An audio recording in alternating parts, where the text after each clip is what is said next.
Hello! Humana ta sa atong duty. Uli na ta. So, time sa.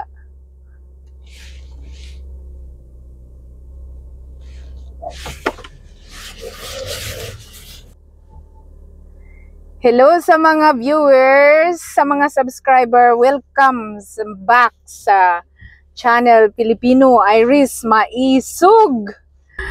Daog ta! Daog! Para sa akong mga igsuon sa Mindanao, sa akong mga silingan, sa mga Bisaya, Maisog. Daog ta! Yuhu! Daog ta! Unconstitutional ang impeachment ni VP Sara. Daog ang mga katauhan, ang mga Pilipino, ang mga katauhan sa Pilipinas. Panalo tayo, panalo. Yuhu! Ang Supreme Court kuno tao-taohan ni Duterte. Kinsa man. Salamat ni Attorney Torion, ni Attorney Delgra, gahan pang mingtabang aron question sa Supreme Court kaning impeachment. Ug walay may question, so ang Supreme Court tingali wala lang po'y pakabana tungod nila nga gi-question nila. So yes, naay resulta. So pasalamat ta sa Dios, pasalamat pay migiya sa mga balaod sa Pilipinas. Unya ikaduha, unsa man ning kuaning boxing nga boxing ni Tory o ni Basti nga grabe man ni pagka sa social media. Na unsa naman in taon oy, gimmick ra ni nila. So may ikakuan ni Tory nga PNP chief siya. Unya karon kay si Basti wala man tuaman kuno sa sa Singapore. So, ayaw mo pa kuan na ng mga kuan kay pasikat pa kuan na nila sa social media aron matakpan ang mga issue pag-uli ni Marcos sa gikan sa US nga nakadala og 1% nga deduction sa tariff pagkaluoy sa Pilipinas. Nga kini sa ako ning mga igsuon kay kanang intawon wala sila kahibalo sa mga panghitabo.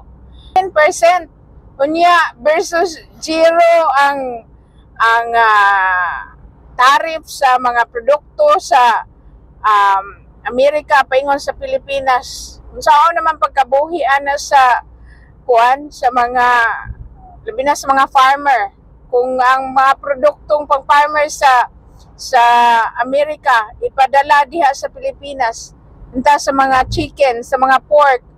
Unsa naman pagkabuhi sa mga farmer diha sa Pilipinas? Wala ta kay zero man. Na naman ang mga local nga mga garments nato, wala.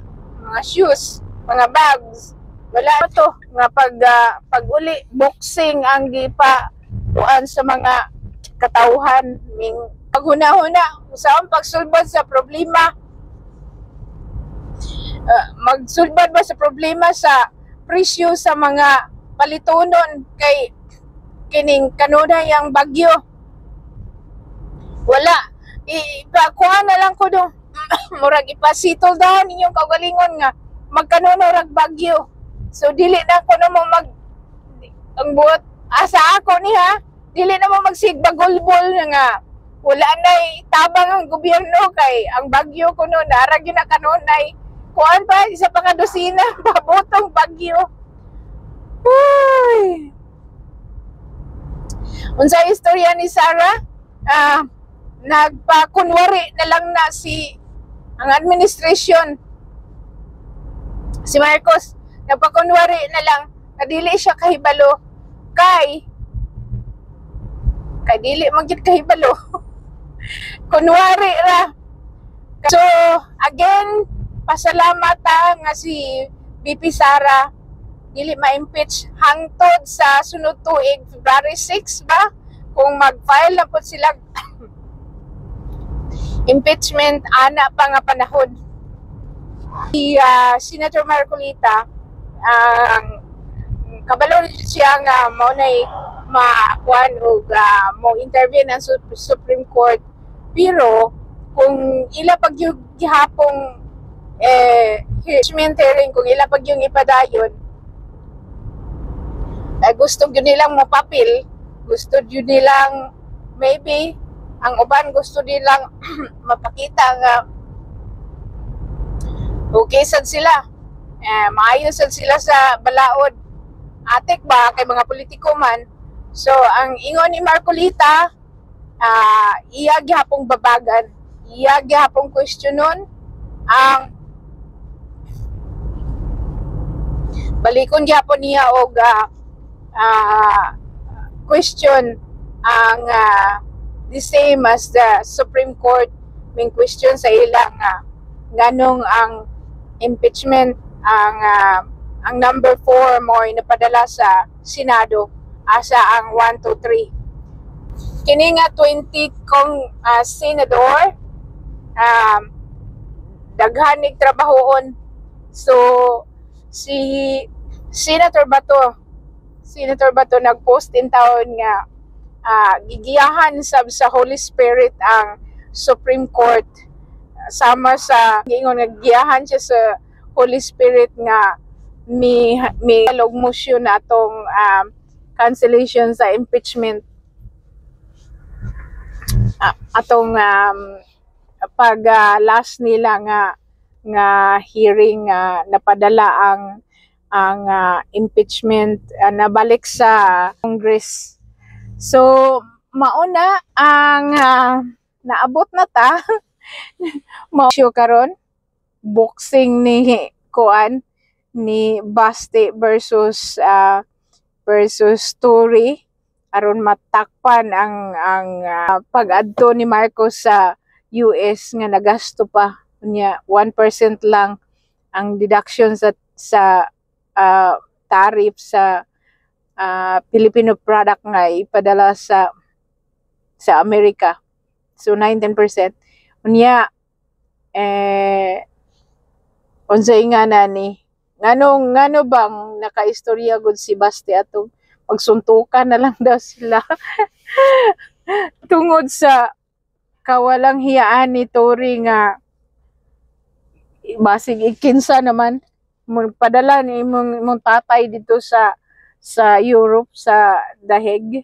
Maski akong magulang emotional kayo nga ning nakigtabi na ako nga kung maski naman daw siya mo'y anak, ambot kung unsa kuno'y iyahang mahimo pod imong amahan tigulang na, tapos ingan na yun ning serbisyo tinud-anay sa nasod unya, ang resulta mapriso ra siya sa iyang mga gibuhat nga kaayuhan sa nasod.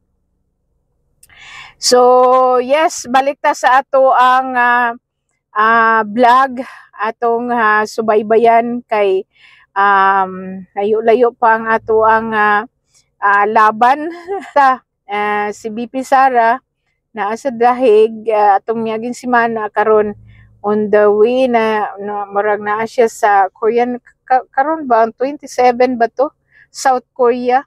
So karon si Ma'am Hanelit ang nasa dahig sa ICC, ang kaigsuon na ng litis nga syempre go gyud si EPRD, pero dili tong padayon ng pagampo nga makauli na jud si President Rodrigo Roa Duterte kay ang mga latest nga kuan ni BP Sara, ang iyahang mode okay ra, pagsunod na pod ingana naman gina ako nagtrabaho ko diri sa nursing home, ingana ang mga elder person nga kung bago pa lang mo puyo sa nursing home naagi adjustment ni how much more nga si EPRD na wala sa nursing home na asa gipreso nga walay sala.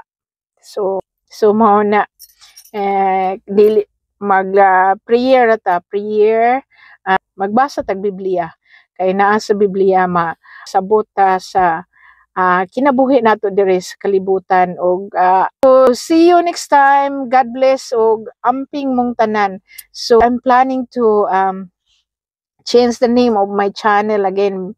So title ba nga Filipino Iris Maisog, but yes, we still maisog pero atong create og something milo down. So thank you very much once again and God bless everyone.